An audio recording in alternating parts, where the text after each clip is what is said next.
Imagine being dressed in silk and pearls, sheltered behind castle walls, your entire life told you are untouchable because of your noble blood, and then watching those walls crumble in a single afternoon as horsemen swarm through your family's estate, separating women by age and beauty, and realizing with absolute certainty that your bloodline will not protect you, it will make you a trophy. You were raised to believe nobility meant safety. You were raised to believe stone walls and family names were shields. You were wrong, and in the next hour you would understand what the Mongols did to women they considered valuable. Not killed, not ransomed. Something they believed was far more useful. Something that would destroy your identity more completely than any blade ever could. You were told the Mongols were barbarians. You were never told they had a system. You were never told about the sorting process, how they separated noble women from peasants, how they categorized by age and appearance, how they assigned different fates based on perceived value. You were never told that survival was not mercy. You were never told that for women of your status, the Mongols had plans that stretched across continents and generations, plans that required you alive, plans that required your womb functional, plans that would erase everything you were and replace it with something unrecognizable. In a few minutes, you will understand what happened in the stone cellars beneath Hungarian estates in 1241. In a few minutes, you will understand why Mongol commanders kept detailed records of captured noble women. In a few minutes, you will understand why being born into nobility during the Mongol invasion was not a blessing but a curse that would follow you across thousands of miles into a life you could never escape. This is not fiction. This was military policy. This happened to thousands of Hungarian noblewomen during the Mongol invasion of Europe, and the evidence is carved into genealogical records, recorded in Mongol administrative documents, and buried in mass graves archaeologists are still excavating today. Rashid al-Din, the Persian historian who had access to Mongol imperial archives, described the systematic categorization of captured women with clinical precision in his compendium of chronicles, written in 1304. He documented how Mongol officers were required to report the number, age, and status of female captives after each conquest. The Russian Chronicle of Novgorod described Hungarian noblewomen being bound with silk cords befitting their station before being loaded onto wagons heading east, and a Franciscan friar named Giovanni da Pian del Carpine, who traveled to the Mongol court in 1245, wrote an account so disturbing that portions were deliberately omitted from official church records for centuries. He described what he called the wife-taking and said the practice was designed not for pleasure but for the systematic destruction of enemy nobility through forced assimilation. What they tried to hide in footnotes and vague references we are about to uncover. What medieval chroniclers avoided describing in detail we will reveal in full. Before we go deeper into Catalin's story, if you want more hidden histories they tried to bury forever, subscribe now and hit the bell, because once you hear what happened to 22-year-old Catalin of Esztergom when the Mongols breached her family's castle in April 1241, you will never think of the Mongol conquests as just military campaigns again. And when you reach the moment that disturbs you most, and you will tell me in the comments where you are watching from and what shocked you the most. The year was 1241.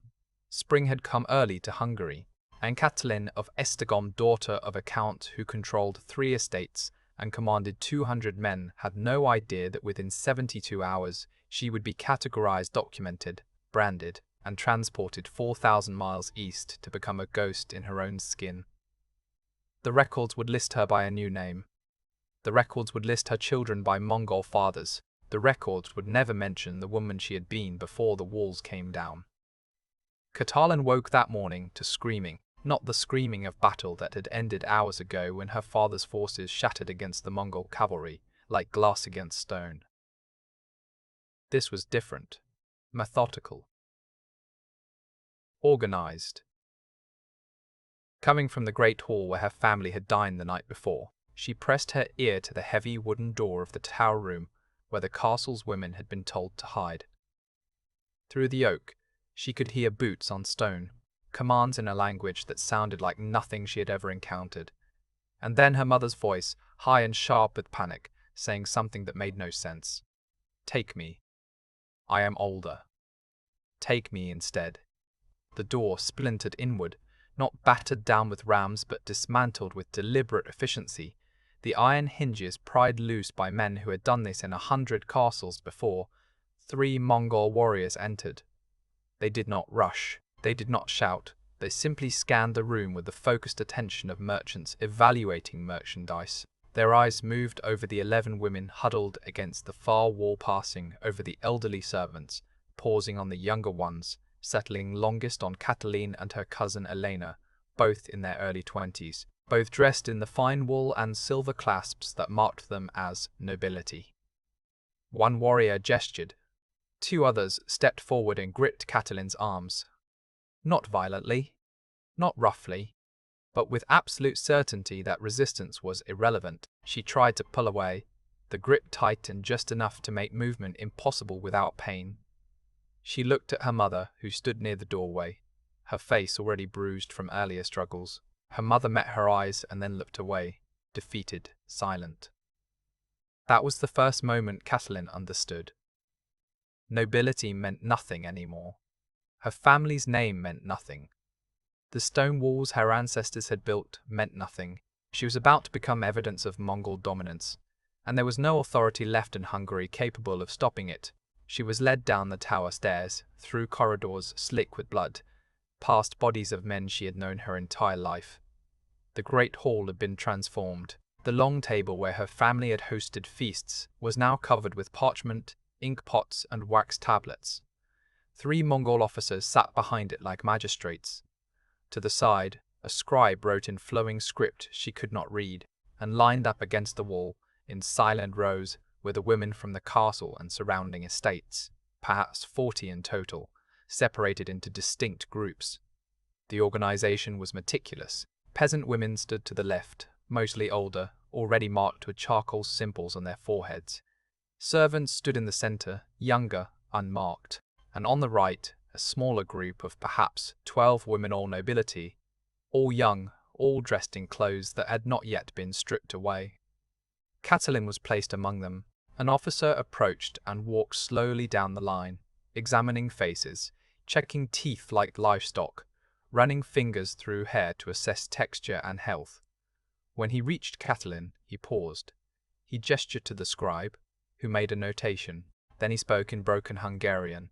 Name, family, age. Cataline hesitated. The officer repeated the question without inflection. Compliance was not requested. It was assumed. She answered. The scribe wrote. The officer moved to the next woman, and Cataline realized what was happening. This was not random violence. This was administration. This was a system functioning exactly as designed. The Mongols were not destroying the Hungarian nobility. They were cataloguing it, recording it, preparing it for transport and integration into something vast and invisible that stretched all the way to the steppes of Asia. What Cataline could not have known, what none of the women standing in that hall could have known, was that this scene was repeating itself in castles across Hungary, in Pest, in Veszprém, in Zsíkspehérau. Wherever Mongol forces encountered European nobility, the same process unfolded. Separation, documentation, categorization, preservation of specific bloodlines for specific purposes. This was not the chaos of conquest. This was the precision of empire building. And women like Cataline were not collateral damage. They were resources, instruments of a long-term strategy that would not be fully understood by European historians until modern genealogical research connected the dots centuries later. The sorting continued for hours. By sunset, the groups had been finalized. Peasant women were released, told to return to their villages and resume farming. The Mongols needed the land productive, and peasants were replaceable. Servants were divided, some and kept for labor, others released, but the noblewomen were kept together, guarded closely, given water and hard bread, and told to prepare for a journey. No destination was announced, no explanation was offered, but the officers spoke among themselves in their own language, and one word kept recurring, over and over, syllables. Cataline tried to memorize, even though she did not understand, Karakorum. It sounded like a place. It sounded impossibly far away, That night, the noblewomen were locked in the castle's stone cellar. No lamps, no blankets, just cold darkness and the sound of breathing and quiet weeping. Catiline sat with her back against the wall and tried to make sense of what was happening.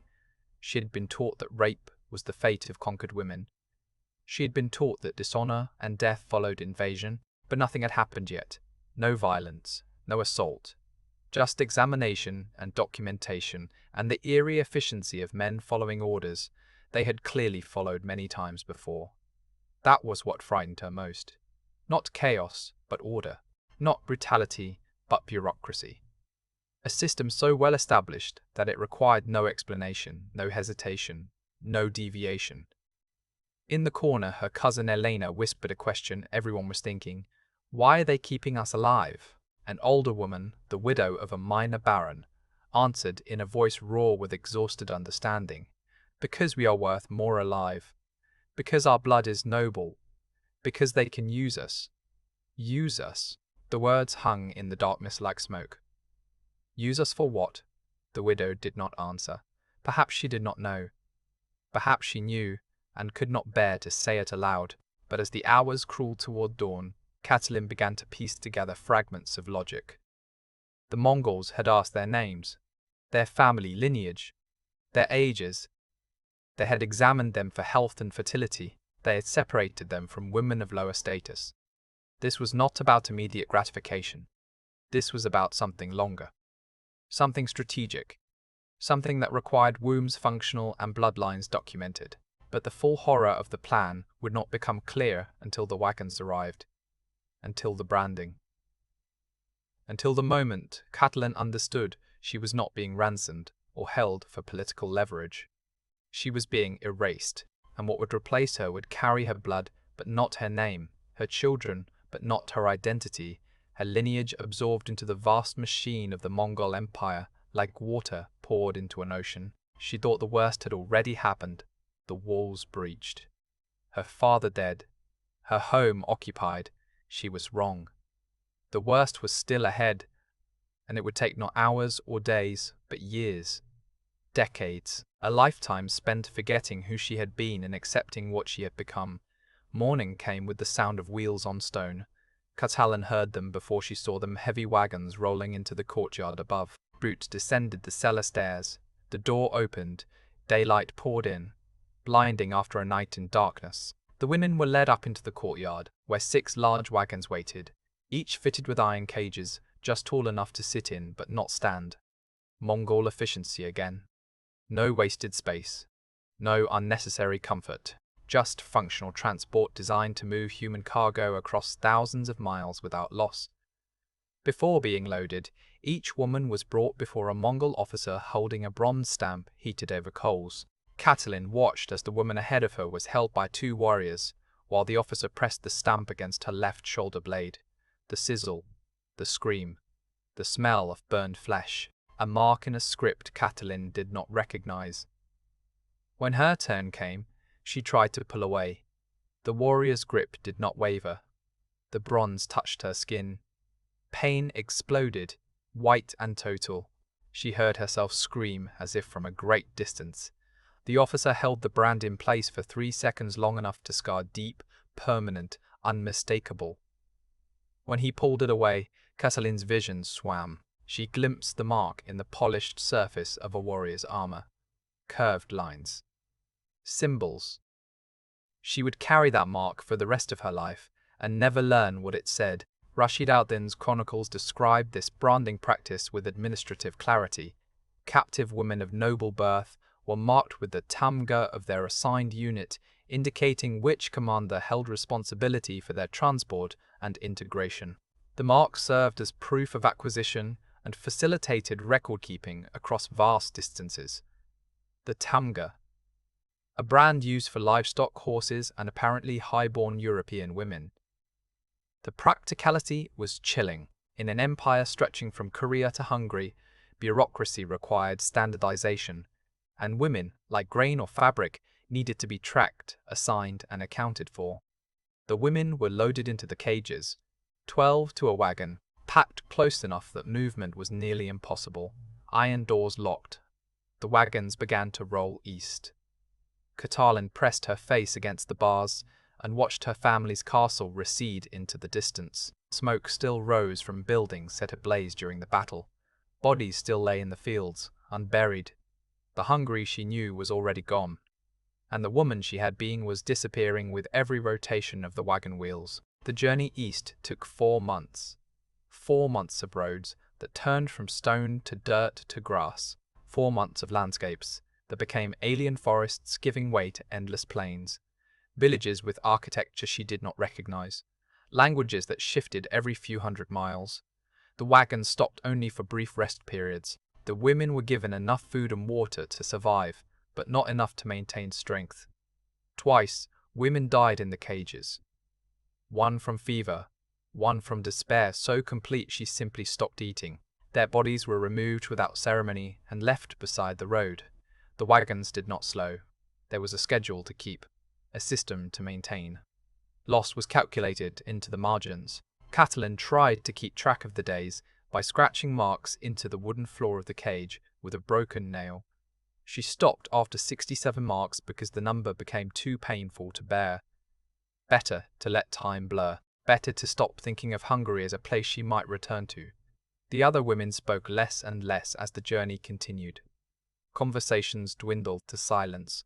Some prayed, some stared, some simply closed their eyes and retreated inward to places the Mongols could not reach. Katalin tried to hold on to her name. She whispered it to herself in the darkness. Katalin of Esztergom, daughter of Count Mihaly, born in the year of our Lord 1219. The words became a mantra, an anchor, the last piece of herself she could control. But even that would be taken from her, because when the wagons finally stopped, when the iron doors opened and the women were led out into a sprawling complex of felt tents and wooden structures beneath mountains, Katalin had never imagined existed. She was given a new name. Not asked, given. A Mongol officer read from a tablet and pointed to her. Kuturan. She did not understand the word. She tried to correct him to say her real name. He repeated, Kutulan, and walked away. That was the moment Katalin of Esztergom ceased to exist in any official capacity. The records would list her as Kutulan, wife of a Mongol Noyan named Batuet, mother of 3 sons whose names she would not choose, resident of a region she could not locate on any map she had ever seen. The woman she had been was not killed. She was archived, overwritten, replaced. The complex where she had been brought was not Karakorum, the Mongol capital, but a smaller administrative center responsible for integrating captives from the Western campaigns. The system here was as organized as everything else she had encountered. The noblewomen were separated again, this time by age and apparent fertility. Katalin, at 22, was placed in a group deemed optimal for childbearing. They were housed in felt tents, given traditional Mongol clothing to replace their Hungarian garments, and assigned to language tutors who taught basic Mongolian through repetition and gestures. Resistance was not punished with violence. It was simply ignored. The system assumed compliance because it offered no alternative. There was no escape across thousands of miles of steppe. There was no rescue coming from a Hungary that believed them dead. There was only adaptation or madness, and madness was inefficient. Within weeks, marriages were arranged, not ceremonies, assignments.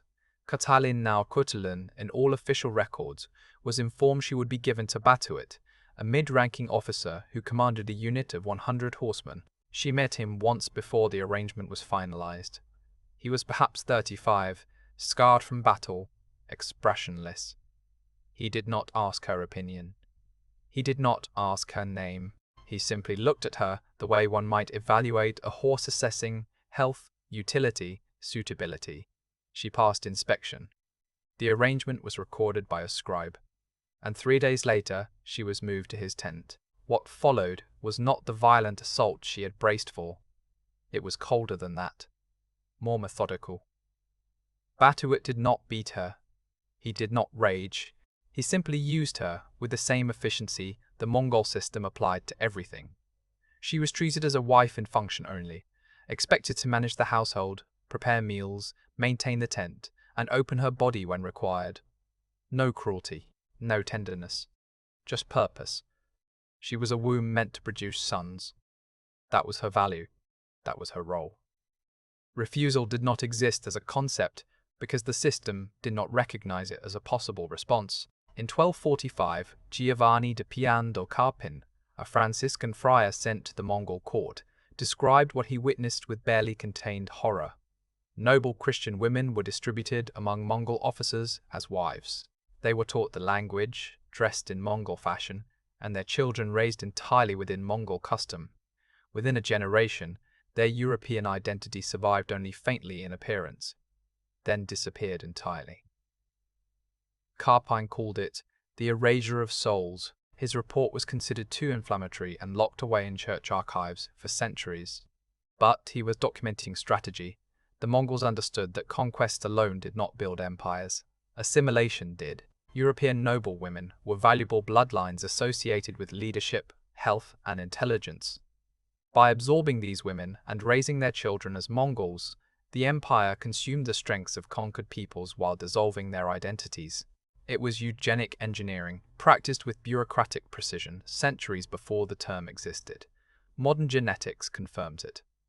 A 2003 Oxford study identified European DNA markers across Central Asia, consistent with mass integration during the 13th century Mongol expansion. The records were telling the truth. Catalin's first son was born in spring 1242, 11 months after the invasion of Hungary. In her mind, she named him Istvan, after her father, but Batavut named him Munke. That was the name recorded. That was the name that survived. By the time the child could speak, he spoke only Mongolian.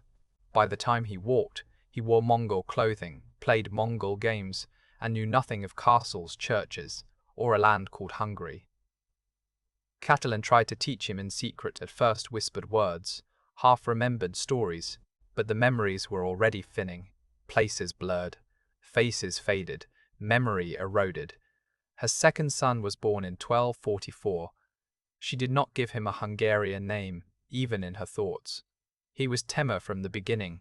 She loved her sons, but they were not hers in any meaningful sense. They belonged to the empire that created them. They would grow into warriors who might ride west one day and repeat the cycle. Her bloodline would continue, carrying nothing of who she had been. That was the genius of the system. It did not need to kill. It absorbed. Identity dissolved quietly, generation by generation, like salt in water. Outwardly, Catalin became Mongol. She learned the language, the customs, the movements required to survive unnoticed. Inwardly, she remained Hungarian, a ghost, haunting her own body. At night she tried to remember. Church bells. Bread baking. Her mother's face. The castle tower. The fragments no longer fit together. Realizing she was forgetting hurt more than any violence ever had. In 1251, 10 years after her capture, she encountered another Hungarian woman at a gathering. They recognized each other instantly, through accent, posture, something that had survived erasure. The woman's Mongol name was Yesui. Her Hungarian name had been Margit. They spoke only briefly. Speaking openly was dangerous. Before they parted, Margit asked, "Do you still remember?" Catalin hesitated, then nodded. Margit closed her eyes in relief. "I thought I was going mad," she whispered, holding on to something that no longer exists. They never met again, but that moment sustained Catalin. She was not alone.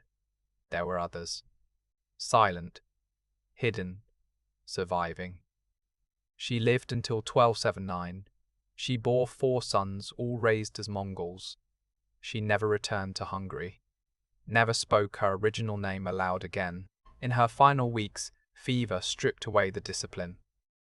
She spoke Hungarian. She called for her mother. She named her sons Istvan, Laszlo, Andras, Bela, the names she had hidden for decades. Batut did not understand. He assumed delirium. When she died, the records listed her as Kutulun, wife of Batut, mother of Mongol warriors. That was her entire recorded life. Catalin of Esztergom had died in 1241. The woman who lived afterward was someone else, someone history forgot to name correctly, but the evidence remains. European mitochondrial DNA appears in Central Asian populations linked to Mongol administrative centers. In 2007, archaeologists uncovered a mass grave near one such center, 17 women of European origin. In their hands, a wooden cross, embroidered fabric, a silver ring with a family crest. They had died before complete erasure, still holding fragments of who they had been. Caslin held on too, not with objects but with memory, with whispered names, with refusal to disappear completely. You can kill a person, but if you erase their name, their language, their identity, and replace them with something unrecognizable, you kill them more completely. Her name was Katalin of Eszczygom, and no record, no matter how official, can erase that truth.